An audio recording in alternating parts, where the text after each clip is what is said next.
welcome to 31 Nights of Horror with Sam and Dan. And this is number 6, and it was the film... The Hills Have Eyes. The original. The original. Thanks for this, James. Yes, he suggested it. If you watched the previous video, he suggested it, so we've done it because he wanted us to. And we mostly did it because, James, we love you, and you're a great guy, but we mostly did it because your review of The Shining we actually thought was a really good review. And this is kind of our... We wanted to give it a chance. We did give it a chance, we watched it. I remember going to see the remake actually with James in the cinema. Oh, okay. I'd seen the remake, but I had not seen this version. You hadn't seen the original? Not the original, no. No, I remember. Before we get into like what it's about, I remember seeing the original. The original's the second, like controversial horror I got to see. The first one being Cannibal Holocaust. Yeah. Which you kind of takes a lot to beat Cannibal Holocaust. Yeah, it does. I remember watching The Hills of Eyes next, and I think. James is actually the one that told me to watch it. Yeah. I think he quite likes Hills of Eyes. I didn't like The Hills of Eyes. I'll tell you the story. The story basically is that there's this family, they're in an RV and they're on their way to California. The usual, they go into a desert, they need directions, this shady guy gives them directions before they know. Shortcut, isn't it? Yeah, shortcut, the usual shortcut. Before they know, they're broken down. No, they didn't break down, did they? They stopped for the night, I think. They got lost. They got lost, that's it. They got lost and stopped for the night. And then the dad, I think, disappeared, didn't he? Mm-hmm. And the dog disappeared. Went searching for supplies for the nearest town. And basically it's that there is a virile family sort of living nearby. And Inbred, yeah. And they like eat the dog and... They're cannibals basically, and they're trying to kill the family. There's like a baby kidnapping. There's a very short rape scene, which wasn't as prominent in this one as it is in the remake. It was a lot worse than the remake. So glad it wasn't as bad. But and basically they have to fight the feral family to try and survive, and it has the famous shocking ending where the guy kills I'm guessing the leader. Yeah, he's like the dad, isn't he? Yeah, he like kills him and then it just ends. You don't get to see whether the family get reunited, whether the baby gets saved or anything like that. This is Wes Craven. Yeah. Yeah. This is pre-Nightmare Nightmare on Elm Street. This is pre-Nightmare on Elm Street, but after. Because it was his first film, Last House on the Left. This is 70s, isn't it? Yes, this was 77.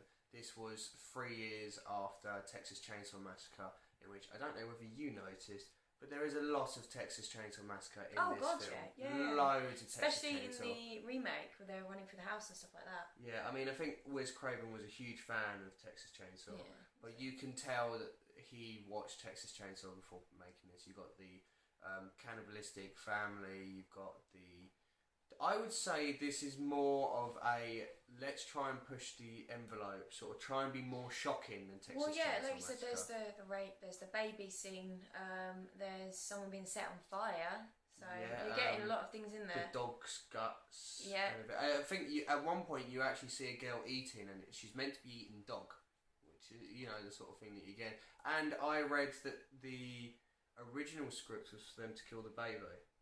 Oh, okay. But because the cast was so against it, that they had to change it. She's actually the only character that I really like, the baby, the girl. There's a girl in the family, and she actually seems to have some kind of morals, and she doesn't go along with it. The animalistic family. Yeah, sorry. Yeah, because I think it was meant to be. I wasn't sure because it's kind of blurry when you're watching the first part. But I think she was meant to be like a normal person, and they kidnapped her and made her part of the family. I wasn't sure. Oh, okay, maybe, because she didn't look like the rest of them. I actually thought she looked a bit too kind of pretty. If she gave her a bath and put her her in a clothes skimpy outfit. Yeah, she basically like a cave girl. But like they had her chained outside the cave, didn't they? And I think she wasn't really part of the family. They didn't really explain it very well. No, it's a very dated film. You can tell it's in the 70s. Like I said, I think it's just basically Texas Chainsaw, but trying to push the envelope a bit more, trying to be more shocking. Which is a shame because Wes Craven is a great. When he gets it right, he's genius. When he gets it right, he's amazing. But sadly, you have to go through like the Cursts which is another bad film by the way, to get to the Nightmare on Elm Street or the Screams. The Screams are some of the greatest horror films of all time. But like, I don't know whether it's because I'm a bit desensitized. I'm not a huge fan of this type of horror. I mean, I remember watching his one before this, Last House on the Left, and not being a huge fan of it either. I mean, I think that sometimes when you're watching a horror, there is being shocking just for the sake of being shocking. Yeah. It's being controversial. There's a lot of films to do that. A lot, and it just seemed like it was one of those. And I mean, you might as well rename this Baywatch / Screaming Baywatch, basically. That's what this should be.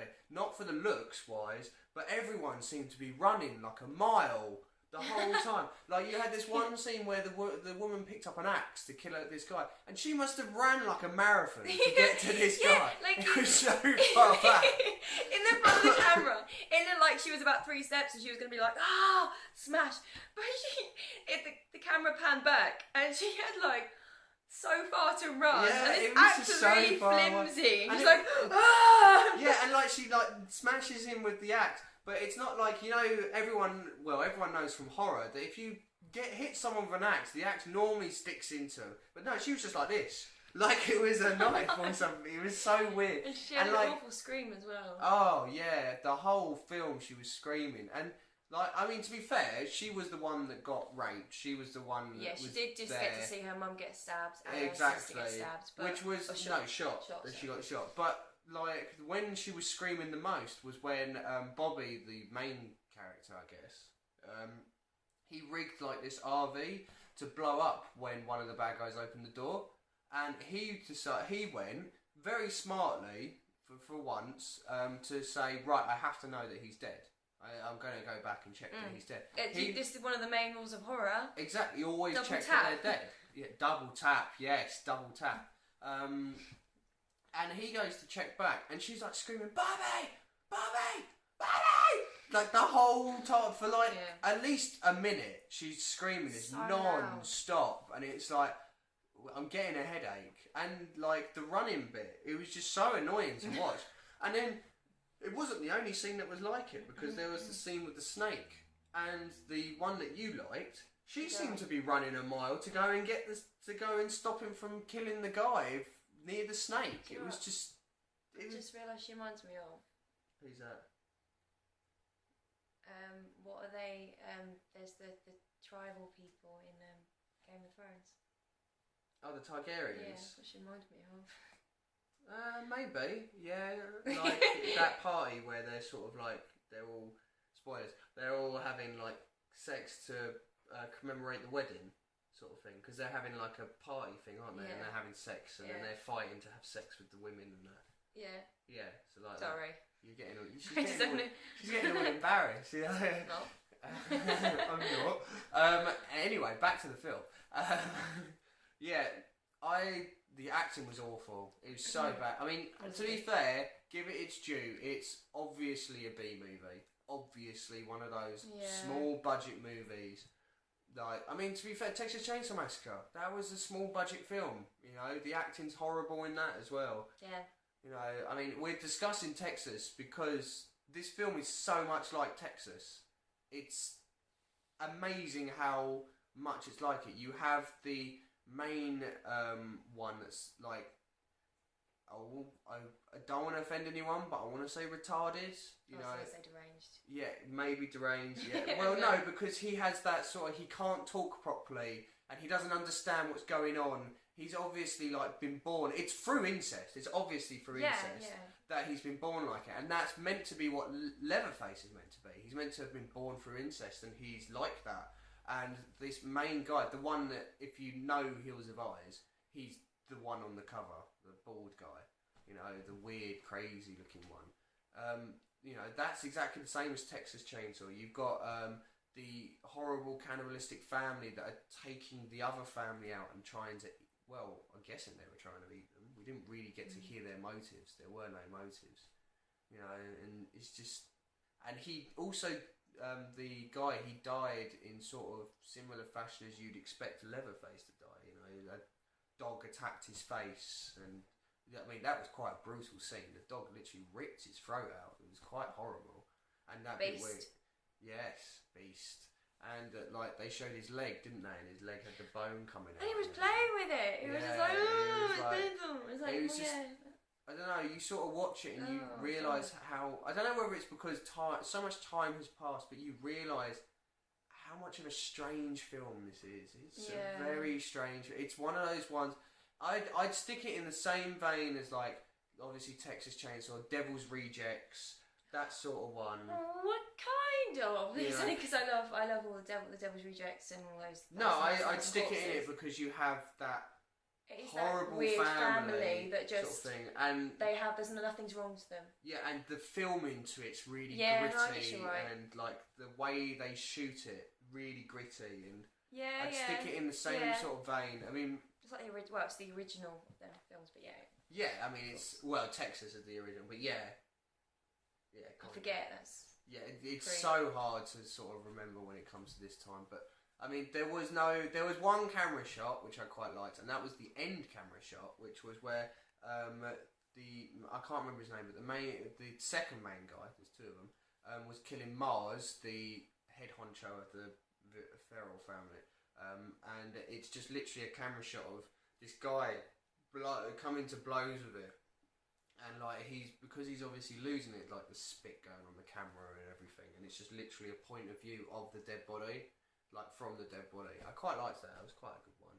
I mean, the ending I wasn't a fan of. It just sort of went red, didn't it? Well, I was a bit thrown because I remember not the original, it's because I saw it first. Yeah. The remake, and it's slightly different. The girl, she helps them out, helps the normal people out. Yeah, if I can say that.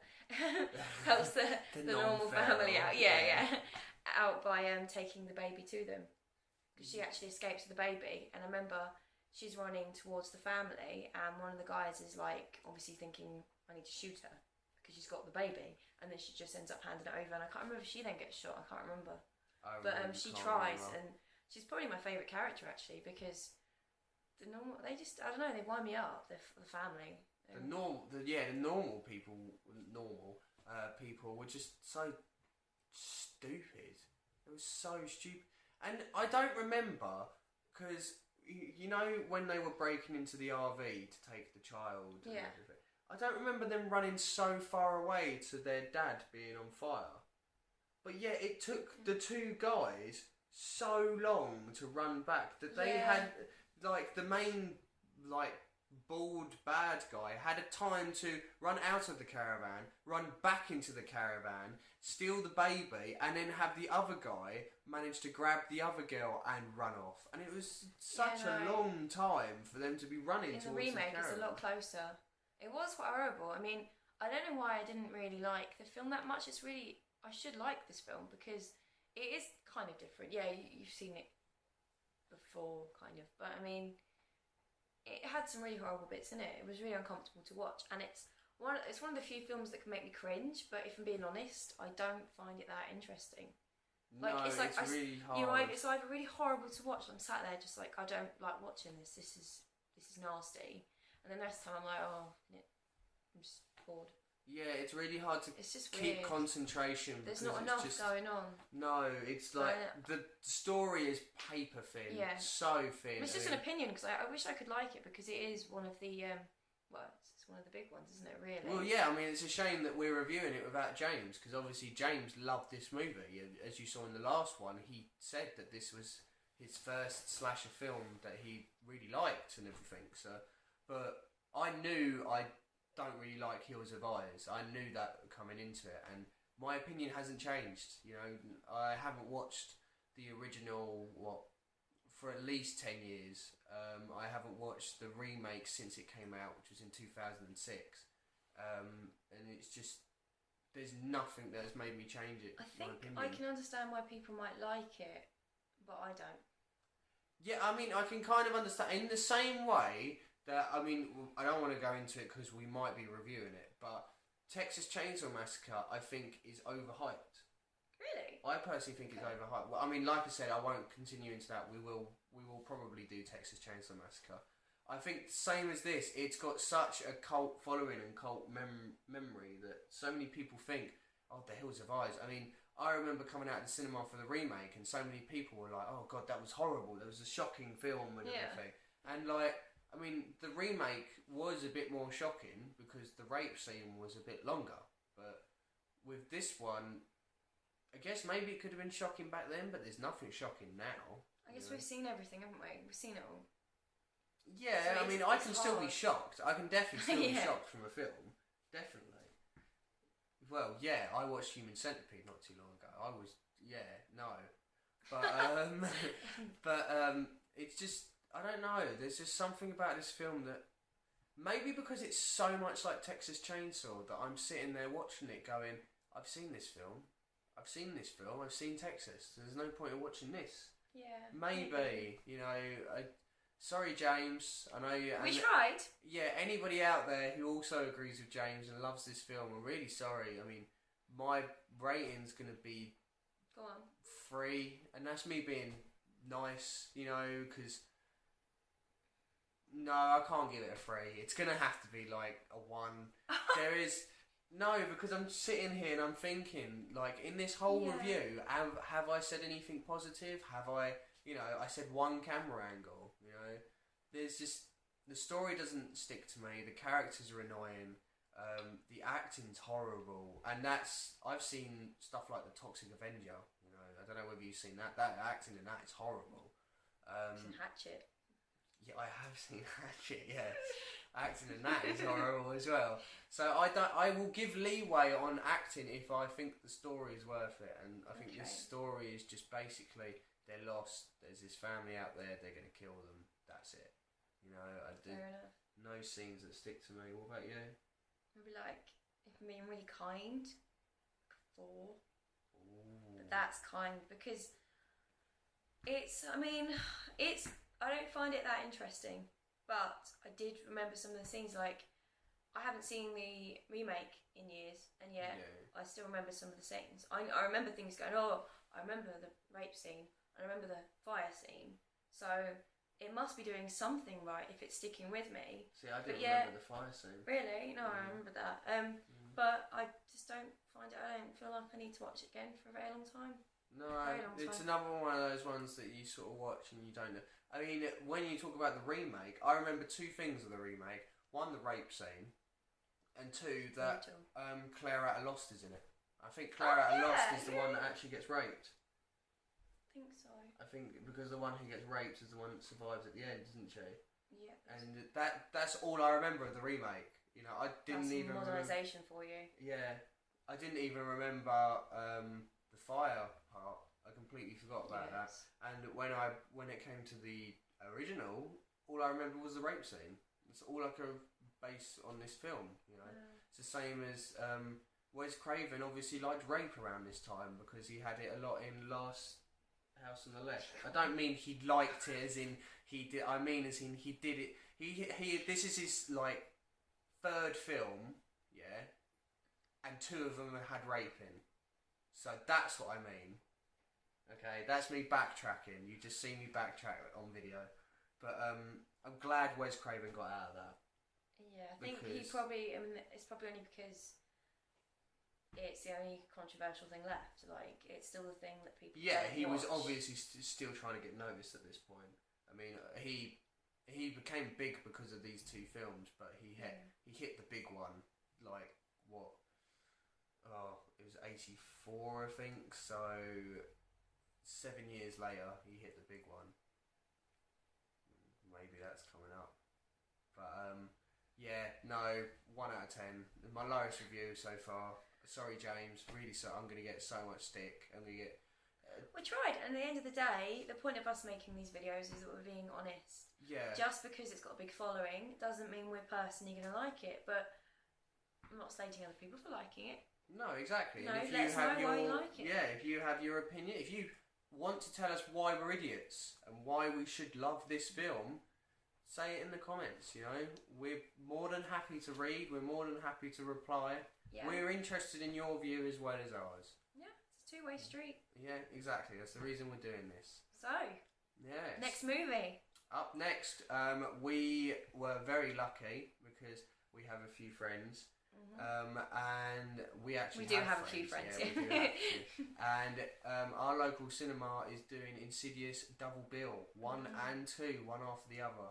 So we are going to pop along to our local cinema, and we are going to watch Insidious 1 and 2, one after the other, and then we are coming back from the cinema and we are reviewing 1 and 2.